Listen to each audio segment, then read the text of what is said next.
Matt Olga with VYPE Media, and I'm speaking with Coach Codutti, Fulshear High School. All right, Coach.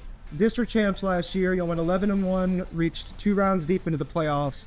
So, as y'all prepare for a new district, y'all moving up to 6A, District 20, if I'm not mistaken. Going to be playing some new opponents, like the A-Leaf schools as well. So, what do you think is going to be the expectation as y'all move up to the big league, so to speak?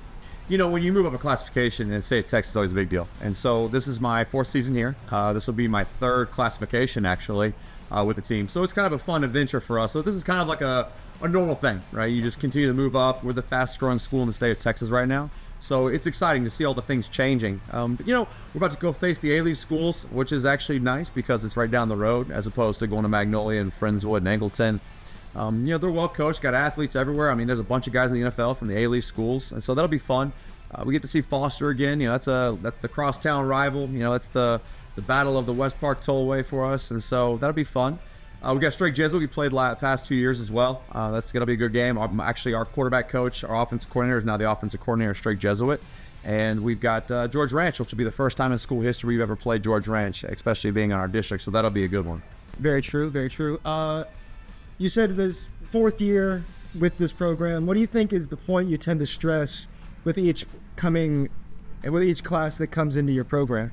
Yeah, to be honest with you, so, you know, this is week 4, or year 4 for us. And so this is the group of kids that we came in as that they were ending their 8th grade year, coming into the freshman year. And this is that group. This is the group that we took our lumps in our first year in 582, made the playoffs, but we made it with a bunch of freshmen playing. So, you know, this is the first time that full cycle's coming through, so we're excited. But, you know, every year for us, it's about creating a new image, creating a new identity. You know, so we've been the NWO, we're the New World Order for the past 2 years while we were in District 5, or we were in Class 5A, D1, and, you know, now we're the D Generation F, right? These guys are going to make their own generation. This is the new generation. This is the new ideology of who you are. And so our guys need to find their identity, and this group needs to find their identity to leave a legacy here at Fulshear. Awesome. Awesome. So, in terms of preparation, like I said, y'all did reach the area round last year. How do you get these kids mentally focused that you think could indicate that there is perhaps a deeper playoff run in store for Fulshear? You know, you have to look at it and say that, hey, it's a week-to-week thing for us. I think that we got ahead of ourselves last year.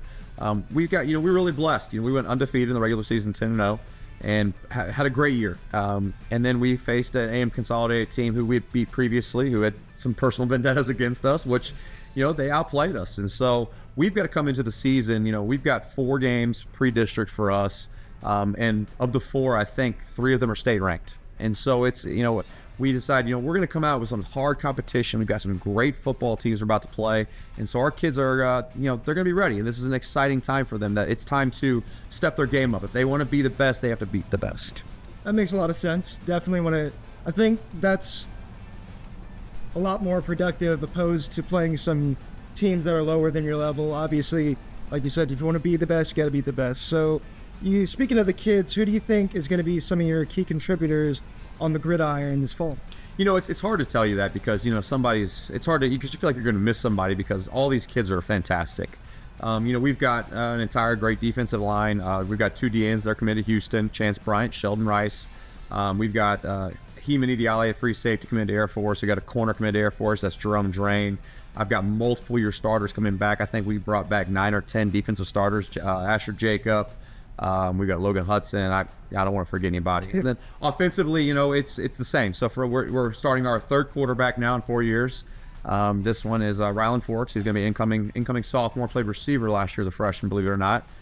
We've got 2 tailbacks back last year. They were our 2 and 3, Patrick Broadway and Demarius Fro. One went for over 1,200, one went for over 800. We've got Zane Smith coming back at fullback. Both receivers are back. We've got Braden Kennedy. We've got Rafe Taruta. And the O-line is what makes it all happen. You know, we've got a returning newcomer of the year in our district, who's a freshman last year, started right guard, David Collum. Anderson Ling was a first-team all-district left guard.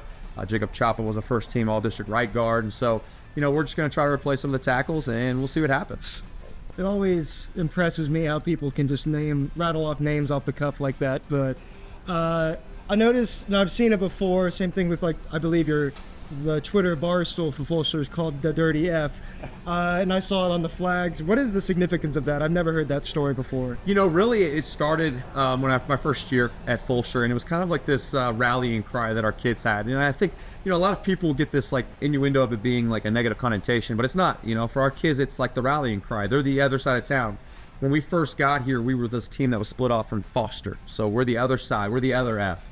And our kids, you know, they took to it, and so they kind of found this identity amongst themselves, and they've kind of run with it. And to be honest with you, I'm so proud of these kids for, you know, sticking to something, finding something, and believing in something. And so for us, it's kind of the ideology of we're the other side of the tracks, we're the other side of town. You know, we're gonna do things our way, and we're proud of who we are. It's pretty cool. Like I said, I've never heard that story, so it's interesting to get that perspective. All right, well, thank you so much for your time, Coach. It should be another interesting fall season coming up, and we're wishing you all the best of luck. Appreciate you, brother. Thanks for having me.